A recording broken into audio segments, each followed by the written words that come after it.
What is going on, guys? Death here, and we're back with more Ghost of Tsushima.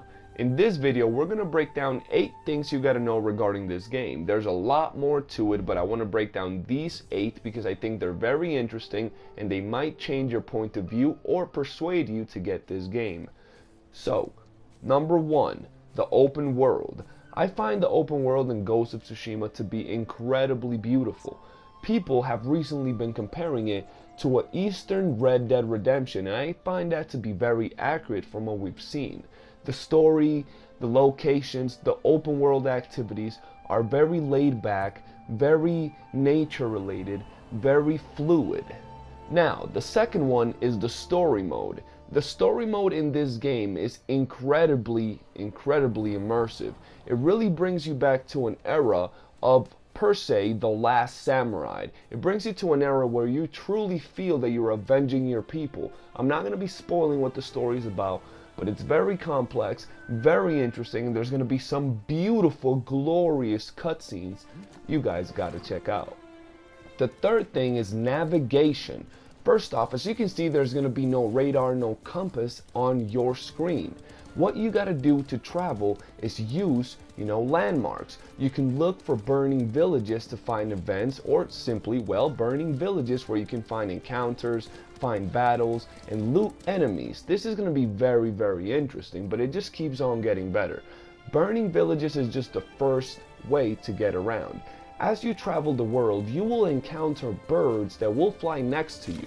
These birds will be able to take you to interesting locations and points of interest. They will be helping you find some loot or a place where you're going to be able to get some interesting items. So I highly advise you pay attention to these birds pretty much the same way as you would pay attention to burning buildings. The third thing I want to talk about also goes with navigation, and it comes in the form of a fox. If you find foxes, follow them. They will take you to hidden shrines that will give you rare items or awesome locations for your map. So I highly advise you go out of your way, find the foxes, and find the shrines. So the ways to navigate this game are very interactive, they're very immersive, but at the same time they're very laid back, very chill, and I really like this. The next thing is character customization. The character customization in this game is incredibly good.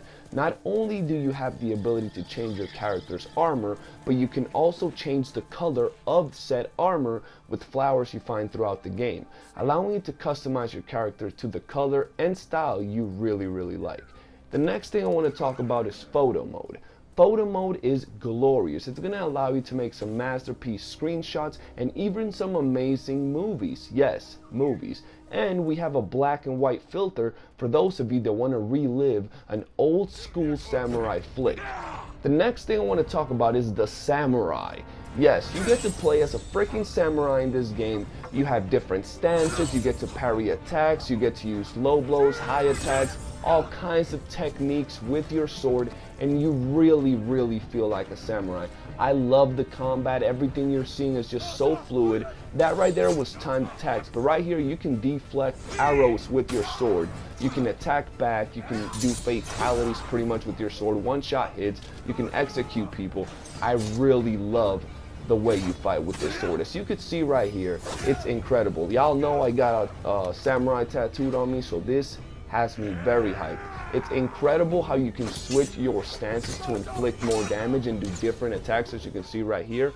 But the ghost is also very important. You're going to be able to lure enemies while staying in the shadows and landing that deadly blow with the ghost, pretty much being an assassin. People have been comparing this mode of the game to Assassin's Creed. So you're pretty much an assassin, a ninja in this game. And yes, you have all kinds of tricks.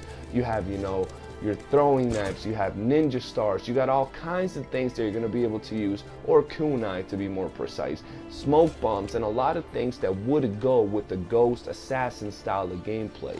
As you can see right here, it's all about them stealth kills, drawing enemy attention, and not letting them move before, you just do that fatality. Look at these glorious kills. And this is one of the most exciting reasons, for me in the game, being able to play as a samurai or as a ghost. Then we have the duels. I love the ability to have duels. This brings you back to truly being a samurai, challenging your opponents, and being able to create some intense battles, even with the most random people in the game. They're very intense. I love, like I said, the fact that we don't have a radar on the map. It just looks like a freaking movie. Hands down, it's insane.